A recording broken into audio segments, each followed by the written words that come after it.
Hello, everyone. It is Joseph Whitnick coming to you from iConixxx. And thank you so much for tuning in. I love the fact that you're tuning in.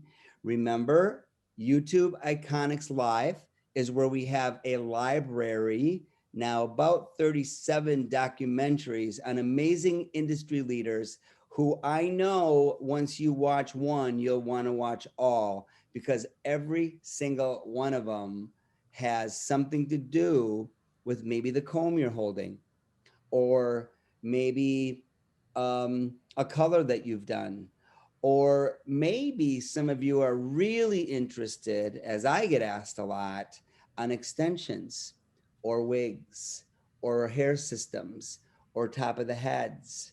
I will always, as I do, say, please get a pen and paper, because if this individual that we're about to meet that is so amazing says anything to you in a quote or recommends some form of a book that she may have written, you may want to write this down, because this is going to be so good.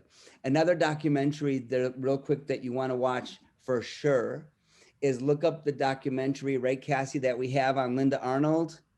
She will speak to you about the industry she's involved in. And I know many of you are really interested in how you would get out into the film industry. So definitely check out that documentary.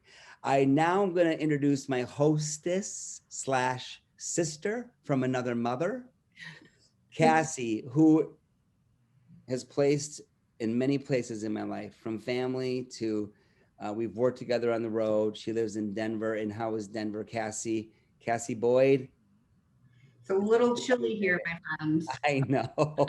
Chilly. Like it was -1, but it's Oh, balmy today. It's 25. So I always say, you live in Wisconsin and anywhere else is balmy. So thank you so much, Joseph. And it's awesome to be here once again in iConixxx. And this is going to be incredible. This woman is a master wig educator and author of many published books. She has educated some of the industry's top professionals, including Oscar nominated makeup artists and editorial stylists. In addition, she has been featured in Sophisticate's Black Hair Magazine, BNB, Business 2.0, NBC. Just wait, I'm rolling up the toilet paper now to get through all of it. Done. And and CNNmoney.com and ABC. Please welcome, with such honor, Marquetta. Is it Breslin? Breslin. Breslin. Thank you so Yes. much. And uh, it is such an honor, like I said. Oh, thank you. It's an honor to be here. And thank you guys so much for having me. I'm so excited. Yeah, well, this is one topic that Joseph loves. And Joseph, if you want to kick things off, because I know I you're do. dying I to. do. It's like, keep me back, keep me back. All right. You know, I'm going to share with you that you wrote a book that I want to talk a little bit more about. It's been a struggle for me being a school owner, being an educator on the road for many years. I am blessed, and I'm more aware of how blessed I am by the individuals that have taught me wigs that I've done in many editorial shoots for L'Oreal, and to just name a couple, right? Um, so I want to start right back to where the student sits today in the classroom. They're very interested about where you touch and feel things and your hands are in. But where did that all start? Like, where did that love come from on doing in hair systems, wigs, and can I say weaves, or can you teach me what's Yeah. appropriate? Well, yeah, you can say, of course, you can say weaves. But I'll go back to my love for wigs. It's a kind of a sad story. My mom was diagnosed with stage 2 breast cancer back in 2006. And before her diagnosis, sometimes we realize that life prepares us for moments and we don't realize how that whole thing works, right? So before my mom's diagnosis, I was searching on the internet because I was so infatuated, like I was just so interested in wigs. And I wanted to know how they made the wigs that they wear in television and film, because they always look so natural, but what we were used to getting at that time was the opposite. So I did research. This was before YouTube, before Facebook, before what did we have at that time? MySpace, and you couldn't really find information like that on MySpace. But I happened to stumble across this old website. I don't even remember, the website doesn't even exist anymore. But I happened to stumble across this website that featured these wigs, and they were lace wigs, but they had these hairlines that was just like a circle that went just like this. There was no definition to the hairline or anything. But just the fact that it looked like the hair was coming out of the scalp just intrigued me. So I managed to figure out that this thing, the way they put the hair onto the net, which is what I thought it was called at that time, was called ventilating. In Europe, they call it knotting. And so I taught myself how to knot. I taught myself how to ventilate. Don't ask me how. I have no idea. But when I was 6 years old, it's crazy because it reminds me of that moment when I was 6. That was when I fell in love with hair. My mom would not teach me. She was a braider by just nature. She just knew how to braid hair. And I was always intrigued by these intricate styles. And so I wanted my mom to teach me how to braid. She said, if I teach you, you won't appreciate it. So she made me at 6 years old figure this thing out on my own. And I did.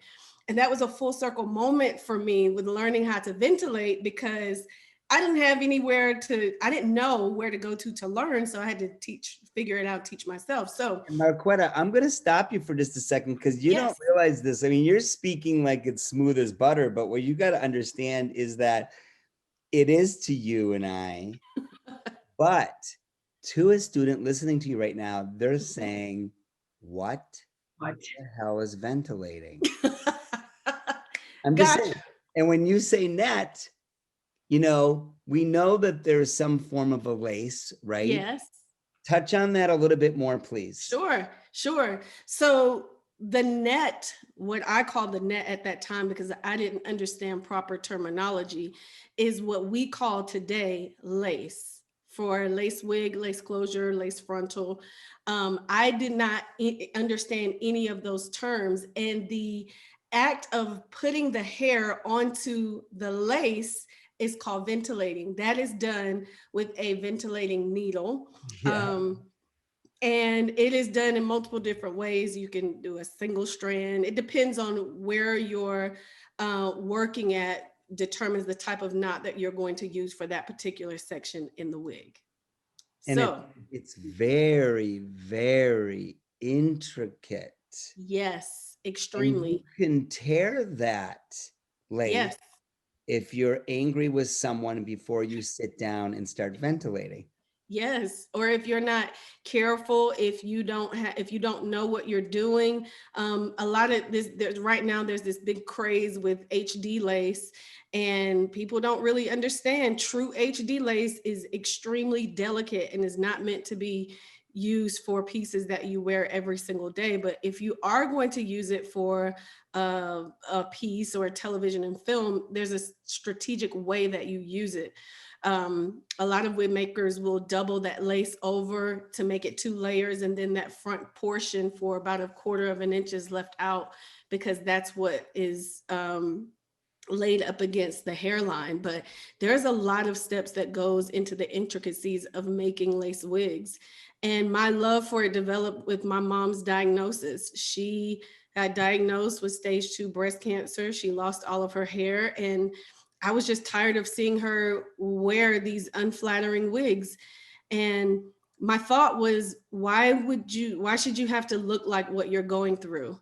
And so I came to my mom and I said, Mom, I want to make you a wig like they wear in television and film. And I think she was just tired of me asking her. And so one day she just said, fine, go ahead. And so I said, yes. So I started the process, but I didn't realize how difficult the process would be, because I didn't have anyone to learn from. I didn't know anybody to reach out to in television and film. I didn't know that I could have just easily traveled over to Europe and learned this skill. Everything that I created was birthed from either dreams or visions or something that I would have, and then I would just go and try it, and then it would work, and then it wouldn't work, and then before long I had developed my own process and my own approach to lace wig making that is somewhat different from the traditional methods, but the end result is the same. And so that is when I developed this love for wigs. And I saw what that first wig did for my mom and how it totally shifted her perception about how she was feeling about herself, no matter what she was going through with chemotherapy and cancer. And I said, okay, if a wig can do this for my mom, how can I scale this to help other women? Because I can't make them all. How can I, what can I do? And so I brought this to my husband, and that's when I developed my very first lace wig training system to teach people how to make wigs from scratch.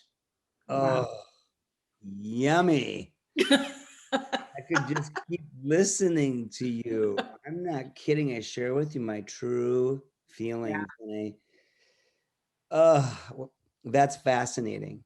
Thank It you is very much. And now it makes me want you to continue. Like, so from there, then what? Like, I such a big book person, like the idea of writing a book and just having your words on paper to touch, because we're so digital now, like we get lost in like ebooks and podcasts and yada yadas, and who goes to the library anymore? But just to have that book in your hand. So what was your first book that you wrote, and how far into your career when did that come? So, it's I was just thinking about this the other day. I was able to release my first book before mom passed away. So my mom passed away. She battled for 10 years, almost her stage 4 came back almost 6 years to date, which but she battled for 10 years and she lived with us for the last 4 years, which were great. They were great years. We got to spend a lot of time with her. And I managed to release my first book while she was still alive, my first print book while she was still alive. So I believe that was in 2015. The first book I wrote was called The $1 Million Stylist. And that book was birthed from a lot of trying to figure things out on my own. My husband and I went into business together the day we got married, and we're still married 18 years later almost. But I need to ask how many years? 18, going on 18. This year makes 18. Guess what? My wife and I met in beauty college. Really? And we've had businesses and schools together 34 years now. So that is amazing. Just come along for the ride. It's you amazing. Have problems, call me. I'll tell you. I'm divorced 30 times in 30 years. That's amazing. The funny thing about us is we met, I was in the United States Air Force for 9.5 years. He was in for 8, and we met in the Air Force. But my husband is a white man with blonde hair, blue eyes, and knows nothing about hair at all.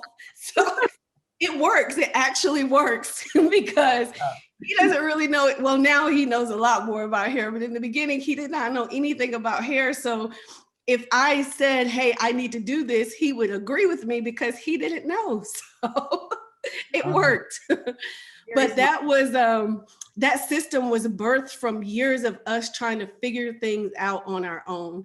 And we always said, once we get to a point where we feel like we can help other people, we will write a book, we will do something to help people fill in the gaps where we didn't have somebody there to help us. And so that's what that first book was about. So it's really, even though it's called The $1 Million Stylist, it's not about the money, it's about the mindset.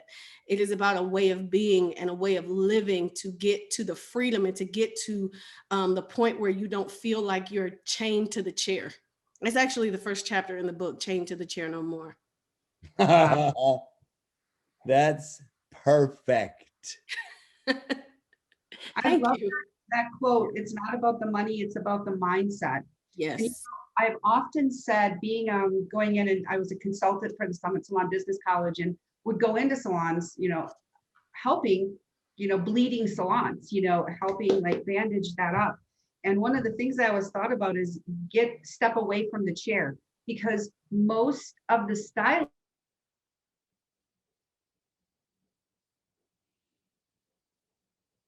Yes. so mind your business. So that is like genius. I can't wait to hear it. Thank you. Thank you. I think it's a great, I mean, how much did you promote that in schools? I don't, to be honest with you, I didn't do any promotion at all in schools. I was connected with my old cosmetology school, but that was pretty much it. I didn't do any type of connecting at all. I should have, Well, but I didn't do. I would like, excuse me, I would like to say to you that if it's still in publication, It is. then I'm going to have iConixxx blast that all over our social media, because Thank you you know so what? much. My heart's with your heart right now. There isn't anything that you haven't said so far that doesn't make me feel all warm and juicy. I'm just, gosh, you are amazing. Thank you. I so appreciate that. I really do. Well, I mean it too. So okay, not and seriously, any of these classes that you are teaching, I want to know about that as well, because I have a feeling that I want to come to one and spend some days with you. I understand what it is you're doing. Totally. I've gone over to a lot of the wig making companies in China. I've been to the manufacturing. I've seen ventilating. I've seen ventilating in New York, of like when they were doing Wicked and they were making all the wigs for Wicked. And you know what? That's really something to it's almost like latch hooking. It's intriguing. Yes. It's intriguing to me. And I'll tell you that, not to name drop or anything, but a friend of mine, Linda Arnold, invited me into New York City to kind of witness. She was working on a film with, I shouldn't say Bruce Willis's name, but it was this dude. And you know what I learned about French lace that he showed me? Well, his little system was this big,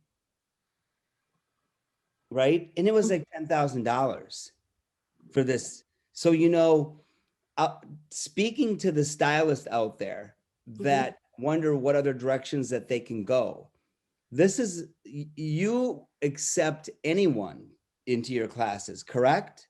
Correct, because to make wigs, it does not require a cosmetology license. Now, when you get into the coloring and all of that stuff, you have to refer back to, I always refer people back to their state board anyway, but to make them, because you don't have to touch a client to make a lace wig. So I accept any and everybody into my classes. And I will say that it's been a blessing, because over the past 10 plus years that I've taught this, we've sold our systems to over 70 countries, thousands of customers. And it's been such a blessing to be able to educate and do something like that, even if it's just, and this is for any cosmetology student, anyone really. I always say, become a student of the craft. Don't stop at me. Don't stop learning from one person. Continue to educate yourself. There's always something that you can learn from someone else. Whether or not they do the same thing that you do, it doesn't matter. We're all created different. So we all have our own little intricacies and own little ways that we do things. So it's so important to learn things from other wig makers, other stylists, other colorists. I'm always a student of this craft. I'm always learning. I too, Cassie, am a bookworm. You should see my bookshelf. It's spilling over. I've just ordered, I don't know how many wig books, hair books, and I've read almost all of them. So I am a student of my craft. I want to make sure, especially the responsibility of an educator is a great responsibility, because people are looking to you to learn from you. So you have to make sure that you have put the right things in, because you can't pour out what you don't put in. So education and becoming a forever student is so important to me. Yeah, it's so important. And it's so cool because as we take in and learn, Mhm. we then teach someone else. So we're learning twice, Yes. right? So it's Yes. just confirmation. Well, I have a question. What is the most important lesson life has taught you so far? Oh my gosh. Well, I think we all learned this lesson this year. Mm. Tomorrow is not promised. And I say that and I laugh when I say that, but sometimes we really do take things for granted. And from 2016 to right now, I've lost so many family members, including my mom and my grandfather, and I can't even, I stopped counting. And I just got home Saturday from a funeral. And so it's my dad's brother passed away suddenly. It was not expected. And I know it sounds so cliche to say that, but we have to understand that if tomorrow is not promised, what mark are you going to leave? What is your legacy going to be?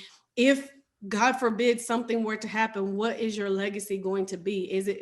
Are you pleased with what you've done so far? And if not, then I say shift the trajectory immediately. And if you are, then that's amazing. Keep going the way you're going. But that was so prevalent to me. In this, even before my family members, even before COVID, I was losing, and it was just random. Just, it would be the most bizarre things. And that really helped me to understand that every day, every hour, every minute really does matter. And what type of energy are you putting out? Are you spewing out a lot of negativity, or are you speaking positivity? Even amongst the people who don't speak that over you, how are you handling situations? Because tomorrow's not promised to any of us. Shoot, that's gonna be. Really, I'm not kidding. That's what the students need to hear. What you Mm. just said. For any of you students that are watching this, please, did you just hear that? It's so true. You know, I hear it all the time, Marquetta. I do. I hear that. So what you just said is golden. Totally golden. yeah, it is. Thank you. A really good friend of mine has said, don't just make an impression, leave an imprint. I love that. Yeah, it flows with what you just said, because what we think about, we bring about. So it's in our heads, Yes. it's in our hands, it's in our And words. the other piece to that too is what we say out of our mouths. They become self-fulfilling prophecies. So I was reading a book just the other day, and it said, what if you had to live the exact words you say, the exact way you say it? Would you change your languaging? And I thought, oh my gosh, whoa, wait a minute. The alarms went off, because we say things and we don't even realize we're saying, oh, I'm sick and tired. But are you really sick and tired? Or Oh, I'm so angry, or are you really angry? Or it's just that's so powerful. Just oh, watching what comes out of our mouths, because we've all been guilty of it. We've all, or even with me, one of the things I struggled with in cosmetology school was the 90-degree haircut. Oh my goodness. I remember crying. This is so crazy. I can't even believe I'm sharing this.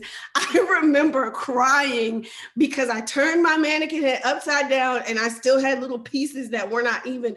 And I was just so frustrated. And the words that came out of my mouth were, I just can't do this. And it was until I realized this later, until I started saying, you know what, I'm going to get this and I'm going to get it. That's when I actually started getting this technique, oh. and it clicked. But I cried. I can't even believe I just shared that. But I really did. I was so frustrated. I cried. It was like, well, see, I would Hardest haircut, hardest haircut, hardest haircut. To me, I think that was the hardest haircut. Listen, yes. Step back, Sharon Stone. She wore planes of the head really, really well. Yeah, I'm not joking. So let's talk more about what you do. So any extension work you're involved in? Extension Nope, work? just wigs. Just wigs. And how Yes. often do you have classes, and are you still with COVID? So my last hands-on class was December. So I've decided, I came to my husband, I said, hey, I think we should do some virtual classes because so many people have been reaching out. Hey, when is your next class? So I said, well, maybe we'll just do a virtual class. And it went so well that I've done 2 of them already. And my next one is March 9th. So it's a 1-day virtual class. And I'm literally on the butt end of launching the 3-day virtual lace wig class as well. So right now, no hands-on classes, but just virtual. We have a 3-camera setup so that the close-ups are not an issue at all. I have a camera fully dedicated to just close-ups for all of the work with the foundation and the ventilating and all of that stuff.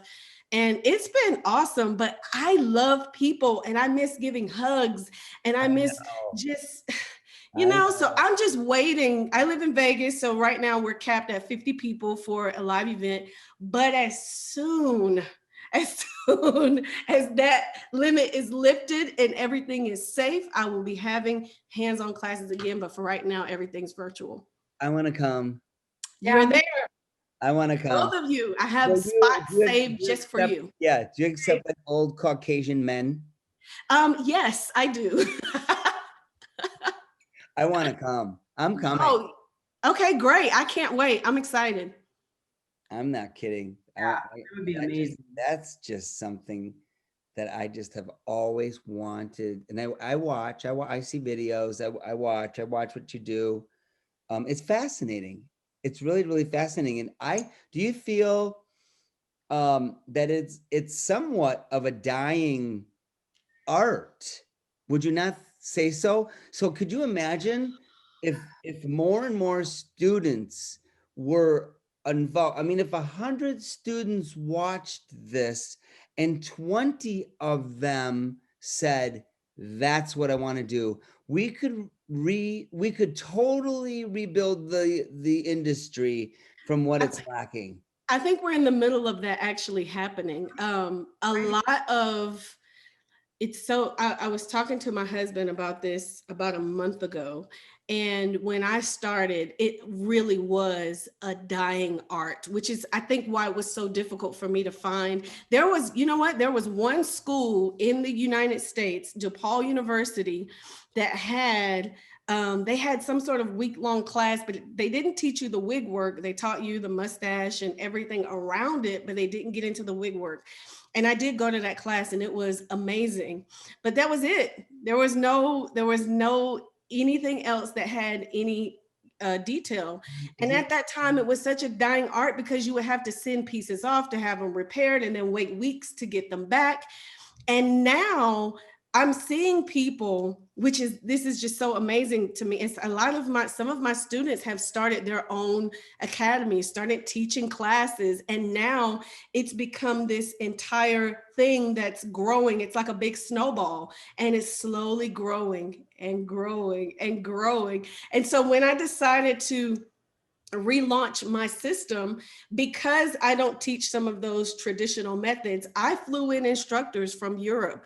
I flew in instructors from New York. I flew in instructors from everywhere to teach those things because it's so important to learn all aspects of wig making and not just stop in one specific area. And one of those instructors that I flew in had never taught before. And right now she's about to launch her own academy. So I think that it's amazing. It's just amazing. So now we're seeing everything shift and turn, and it's so exciting to see that. That's really, really, really making me feel good what you're saying, because I just really think in the schools, Joseph, I don't even know how many years now you've been trying to get this shift into schools, if not as long as you've had your school, which has been what, 70 years? Oh gosh. Actually, it's okay. It has been 70. And as I say, I'm 120, but it's my plastic surgery plan that makes me look fantastic. It's 16 years, but Marquetta, your book we need to jump into your other book, because your other book, I have a daughter in this industry and she is upset. I mean, she lives in Milwaukee and she's upset because there is a vast group of women that are of color and not of color that need hair. And she's like, Dad, why are you not teaching that in your school? I don't know what to do to change that. I've done everything I could, but I really think that my legacy, right, is now the next 15 years of my life, which I believe meeting someone like you could really, really, really make a huge difference, because what you have for knowledge and what I have for knowledge and who it would need to be brought to, oh dear Lord, have mercy on our souls. We've got another book coming out. I can feel it. I do, actually. Oh, you do? I do. So my book, What They Don't Teach You in Cosmetology School, is geared more towards the side of those stylists that would come through cosmetology school only learning how to pass state board and not understand that, hey, there's other components to the beauty industry, like diversifying your income, making symbiotic things that coincide with what you do behind the chair, maybe launching a product line, teaching classes and stuff like that, and then mindset. So my next book, though, is called, we're actually prayerfully going to release it by the end of this year, called The Lace Wig Revolution, which is going to be all about the wig industry and how the different ways that you can get into the wig industry, the different types of jobs, the history. The history is so important. It's one of the most important. I think it's important to understand the history behind something that you're focused on or something that you're doing, because what people don't realize is a lot of the answers to the things that we're experiencing now is found in the history. It's found in the history True. of lace wigs, even down to some of the pieces that people are wearing now, like what we're calling lace frontals and 360s were really called full and semi transformations. Those were the correct terms from back in the day. They were wearing elastic bands back in the day. The terminology was a little bit different, but a lot of the hair pieces and stuff were structured somewhat the same. Of course, things have evolved over time, but that book is, I'm so excited about that book. I want an autographed copy. Sorry, Cass, I gotta step in front of you. And Sure. then yep, I will be your promoter for Thank you sure. so much. Yeah, definitely. What? I said definitely. I mean, Oh. that just, and the history part of it too is so, so important. And you hit on something key. I know it's totally a whole other show, but you said what's going on today. There's history behind if we were to go there. Anyway, we won't. But it's very true. And imagine having a class in school on the history of it. Well, What? That would be amazing. The wig section at my cosmetology school. Now, I came in when I attended cosmetology school, I had already been making wigs and teaching the skill already, because I was a licensed braider first. So I'd already been in the industry. And because of the state that the military moved us to, I had to go to cosmetology school in order for me to continue doing what I was doing. And it was so sad. Our book had 2 pages for the wig section, 2, maybe 3 pages for the wig section. And I had to raise my hand and say, look, can I just shed some inks, please? And they let me do that. Everybody was fascinated. They didn't even know that world existed. And that's just so sad to me that we have especially now with cancer, chemotherapy, alopecia. There was a lady that came to me that needed a wig done, and I thought she had alopecia, but she lost her hair because she had a fever that got too high and it literally burned the follicle and she couldn't grow hair. And so right? There's situations like that we don't even realize for these people who need hair pieces, but yet our cosmetology books have these sections that are this big. And not to mention those individuals who are incredibly talented hair artists, or those who can go into television and film. It's such a broad area that I can't believe it's not focused on at all in It isn't. cosmetology school. It isn't. Yeah, It isn't. And you know what? This is not about me, but everything you're talking about has borderlined around me because of my experience, which is nothing near to your experience. But I've put myself in some situations when I've had to give hair as well. So when I was approached to put a video series together on wigs and top of the heads, extensions for the Salon Professional Academies, which there's like maybe 35 of those schools. I was on a roll. I had the camera set up. I was ready to go. And then I ended up getting ill, which threw me off track. But what you're talking about, yeah, you're right. I mean, it's frustrating to stand next to a stylist that's behind a chair and they have a client in their chair. Shame on us. And their client has no hair on top of their head and you can see their scalp and it's shiny. And the stylist doesn't know what to say other than, oh, what was the last movie that you watched on Netflix? Or I was at the cancer center with my mom once, and they had a salon at the cancer center. In walks my mom. I said, Mom, let's just go in here and see what they have for you, because I was curious. They handed my mom a silky blonde wig that is not her texture. It doesn't even look like it would be her texture.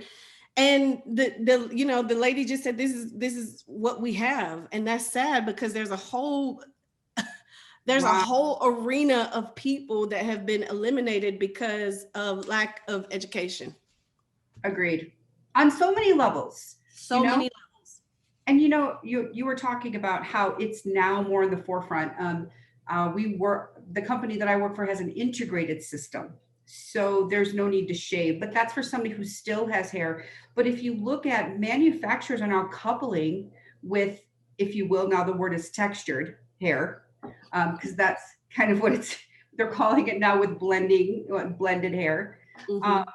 But Joseph, you had a salon in one of the hospitals and really experienced that with your nonprofit organization too, that you work with. What, Marquetta, I only use full head skins. And lace was, at the time for me, it's not that I didn't have access to it, but I had a nonprofit that actually could purchase these. And I was asked by a local hospital to build their very first cancer salon in that hospital. That's and amazing. I'll tell you something. I was kicking it. These women, I mean, you put that skin on there, or even if it's a lace front with skin, they were freaking out.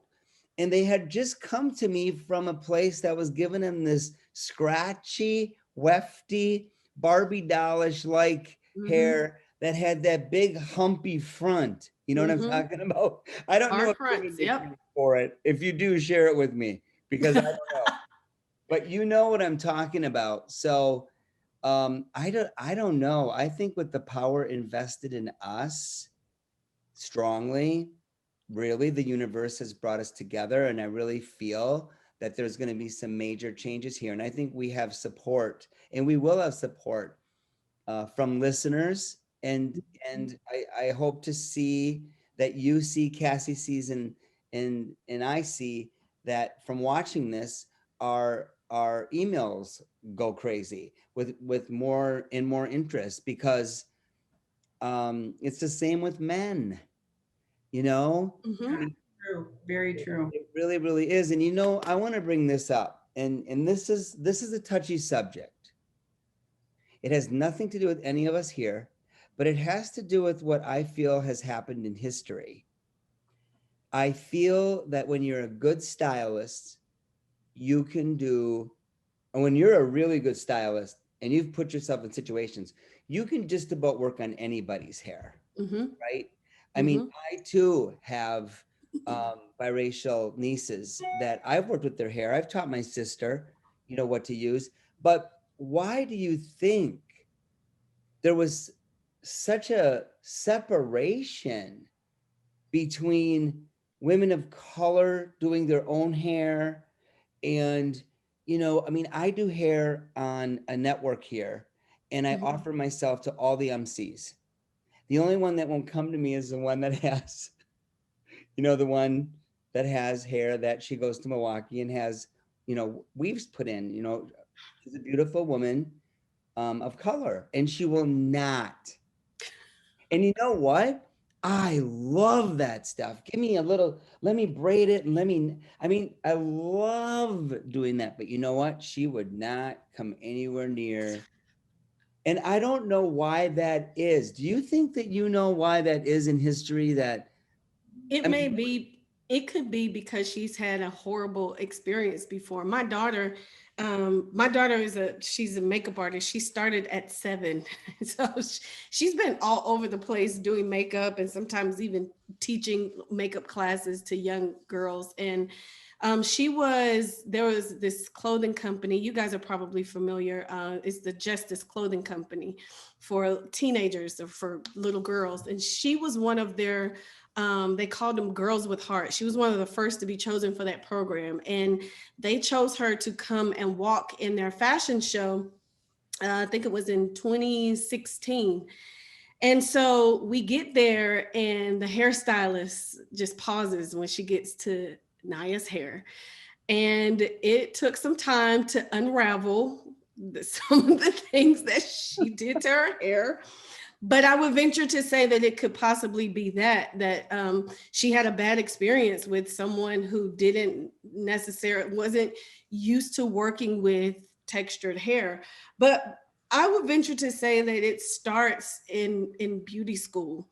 When I was in cosmetology school, I chose to go to a predominantly white cosmetology school because I grew up doing my own hair.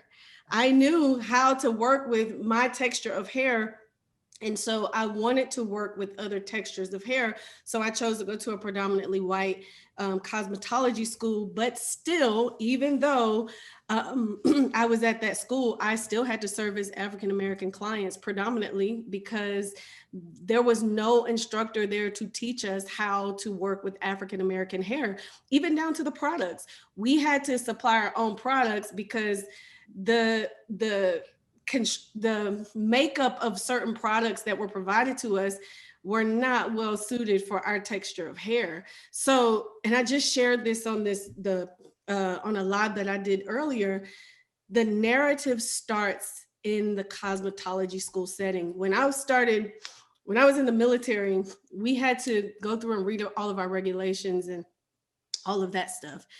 And one of the regulations for hair was that you could not wear Afro textured hair. It needed to be, they said it was faddish and that it needed to be neat in appearance. Now, that is crazy to me because now the military is telling me that I can't wear my natural texture of hair, which forces me to either wear a wig, get braids, or relax my hair. And so that narrative, I feel like that narrative on the negative stigma of African American hair or Afro textured hair can change at the cosmetology school level with education and understanding how to properly do a blowout or how to properly handle textured hair, just to be politically correct. It starts at that level. That's when the narrative changes. And of course, now there's a Crown Act. So, we're not supposed to be treated differently or told that we can't wear our hair in certain ways. But that was something to me that really stuck with me. And my thought process was, how dare you tell me I can't wear my natural texture, no. but yet other ethnicities can wear their natural texture, but I can't because it's a fad and it's not neat in appearance. Oh, God. I don't know if I like that, but That's crazy to me. I had no idea. Yeah. It has since changed, but it didn't change until after I got out. So, and it had been that way for years. I mean, years. What's the most fun you've done on television or film or editorial with I putting haven't done a lot of work at all in television or film or editorial. My work has always been teaching and the behind the scenes part of it. So I have been asked to do a couple, two. Well, actually I was asked to do more, but I turned them down because it's just not for me. I like the teaching aspect of it. I like to train others so they can go out there and do it. But I haven't done a lot of work in television and film. All right, fair enough. You've done enough work in the forefront, which is very important for you to be. Yeah. Right. And a lot of that too was because during that time where I was getting asked to make these pieces for these different film, I was in television things, I was taking care of mom and homeschooling two small children before everybody had to homeschool their kids. So it was a lot. And then we were trying to run, at one point, we were running the business full time, taking care of mom, which there was a lot of doctor's appointments associated with that, homeschooling both kids and in school full time. So there was at one time a lot of things going on and I just couldn't. And so I just said, maybe it's not for me. If it's meant to be, it'll come back around. And if not, I'm totally happy educating. So that's where I'm at now. Do you have a certain preference to where when you buy your hair, is it in bulk on wefts and then you cut it off and ventilate? I try to only buy in bulk. If I can get it bulk, I prefer that. But I will, for years, I just cut the hair off of the weft. But a lot of these vendors are now tuned in, I'll say, to the wig makers. So whereas bulk hair used to be cheaper, it is now more expensive. So sometimes it's best to just buy it on the weft and just cut it off of the weft. You just have to allow for that extra length. But I prefer to just buy it in bulk. Wow. It would be fascinating to see you in action. Do you have videos or, You don't think she is? You don't think she's gonna be doing this? I didn't hear your question, actually. I missed that last part. If you have videos, so in your classes, are you literally, that's what you're showing, like seeing you in action, putting? Yes. Wow, that would be Yeah, incredible. literally, like it's live. So if I mess up, I mess up. It's literally live. So my daughter assists me, and my mom was my assistant for years, and now my daughter, I taught her the skill when she was about 10 years old. And so she is my number one assistant. So in my last class, she holds her hands and stuff, does it different than I do. So in my last class, I put her on the spot and I made her teach. And there was a lot of people that said, thank God, because I can't do it your mom's way. I can do it your way, but not your mom's way. Oh. So yeah, everything is live. It's not pre-recorded. So she could be considered one of the youngest ventilators in the world right now? Well, there is a young guy in, where is he? I forget where he's located, but he's actually 13. And his dad reached out to me and said, I just bought my son your system because he loves wigs and he wants to learn. And I thought, oh my gosh, this is so amazing. And so I've been in contact with him on Instagram, and he's making like this headband piece. I've never seen anything like it before. It's fascinating, but it's just like this headband piece with a parted area that's going to connect in the back, and it's going to integrate it into with the hair. It's amazing. So I would say that right now he is the youngest. Dang. That is crazy. Hey, I kind of an off topic question. Sure. We like to throw those in every once in a while. If you could bring something extinct back to life, what would it be? Oh, goodness. Okay, let me think. Something extinct back to life. There is this wig tool that I found in one of my books upstairs that I want to bring back so bad. It's called a jigger. And I cannot find this tool anywhere, but it is used, it's like a mechanism that you use. It's hard to explain. I would lose you guys if I tried to explain it, but basically it's made to hold hair really tight in place while you braid it down or do whatever you need to do with it to creole it. I've even tried to find somebody to make it for me, but the way it's made, it's very difficult to do it. And if I could find one and bring it back, I would be one of the happiest people on Oh, I had a feeling it would be a wig tool. I just had a feeling. earth. Yes. yeah. I wasn't. You know what I thought? If she says black and white television, I'm No. off my chair. Oh my gosh, that's funny. I know you are really amazing. Do you know that? I've been around Oh, enough that I've earned the right to say that you are really amazing, and thank you so you much. are doing what you're supposed to be doing. I can feel it. I can feel your passion. It's so hard for me right now because I can see so many different venues that I can open up for you, and I don't know if you need to be any busier than what you are, but I will bother you anyway. Not until I take care of myself selfishly first and get all the material I need from you.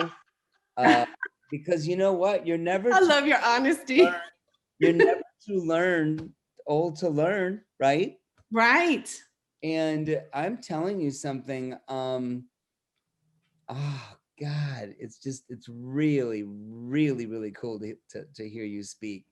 And if there were, we also do on iConixxx, we do this other kind of series in our our documents that is called chain reaction. Chain reaction is when you, yes, you, I said you, get to pick someone that maybe you find fascinating. Maybe he's 13. I don't know. But we will bring him into this setting and you would be interviewing this particular individual. Now, you don't have to answer that now, but you may be getting an email from yours truly, Cassie, because just so you know, I can cut the hell out of a wedge. But when it comes to writing, I suck. So that's what Cassie does. She corrects all my stuff. But I want you to keep that in mind. You know, even if they're in Europe, so what? We go find them and we create, but yet something else that's fascinating, you know? Absolutely. But I personally think that this was really, really, you know, I don't mean this to, you know, schmooze you, because I don't need to schmooze you, because I already know I'm your friend, and I already know I'm going to be in your contacts. So, but I think that you are probably, to me, and I'll let Cassie nod her head, but you are one of the most fascinating documentaries that we have done out of 37. And I'm Oh, wow. joking. I mean, Oh, wow. there are huge icons. There are. Every one of them has been top notch. But when it comes to a little shift of something in our industry that is a bit different to listen to, your ears are going to be buzzing off your head. That's all I'm saying. Whenever you hear a beep, it's Joseph talking about Marquetta. I'm not even joking. How do you feel, Cassie? Oh, I would agree. I mean, it's so important to branch out into other textures, if you will. And really, I'm going to just still continue to take it back to the history of it.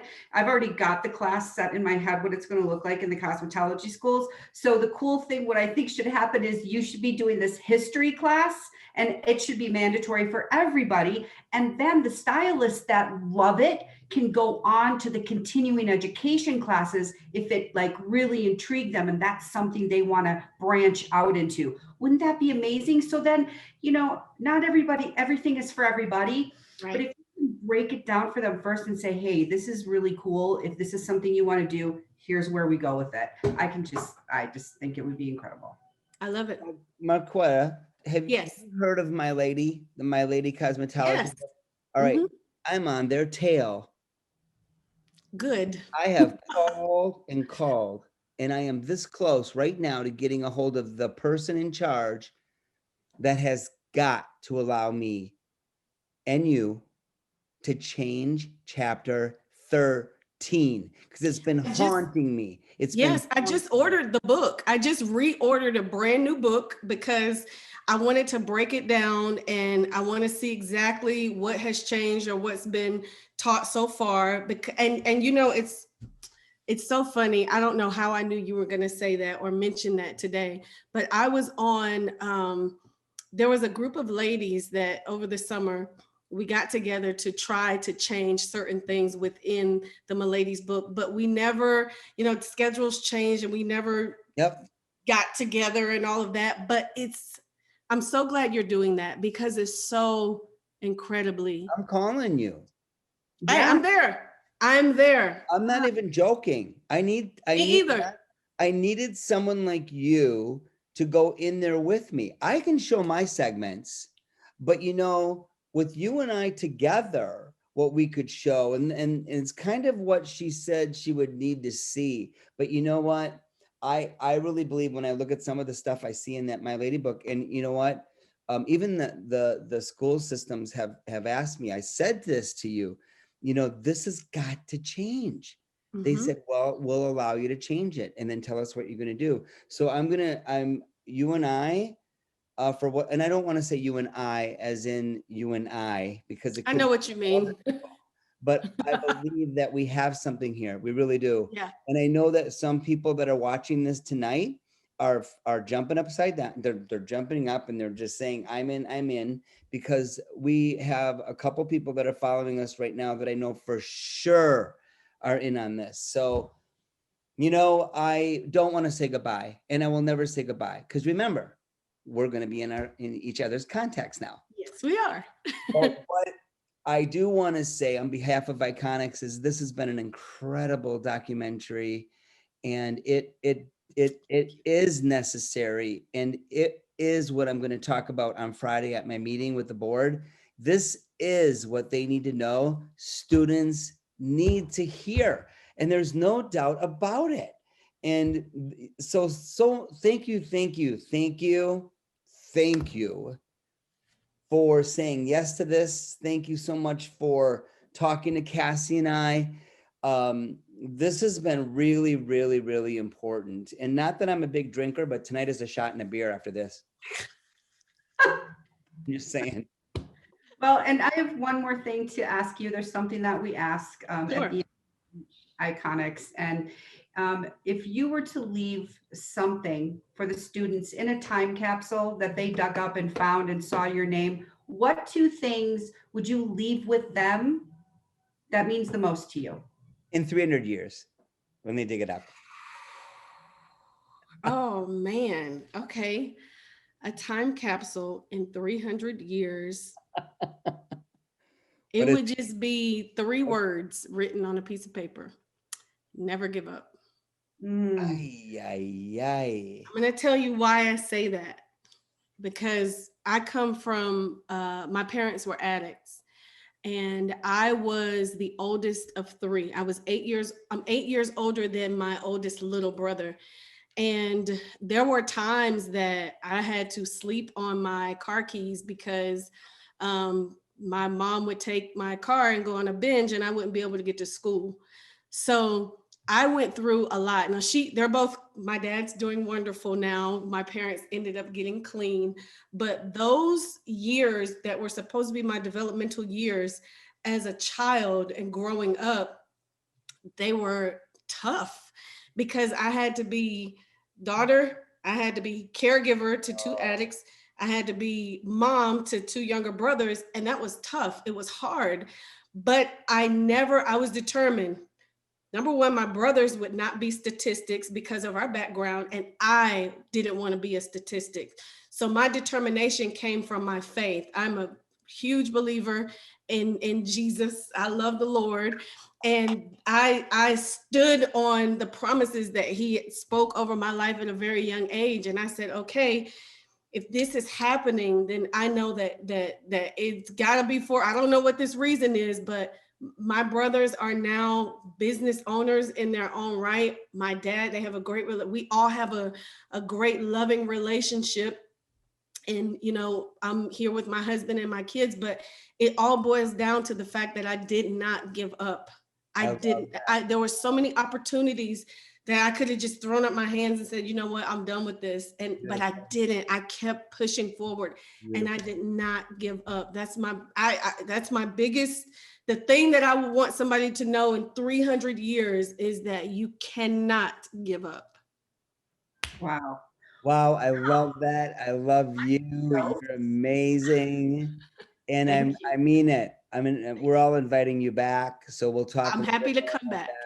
Yeah. Thank you. I'm so glad that you came on here, and we're, you know, it's like that time is up, and I don't like that. But for the series of the documentary, thank you so much. Thank you. Thank And thank you guys so much for having me. It's been an honor to sit here and talk with you guys. And I'm just so thankful to be invited on your platform. So thank you so very much.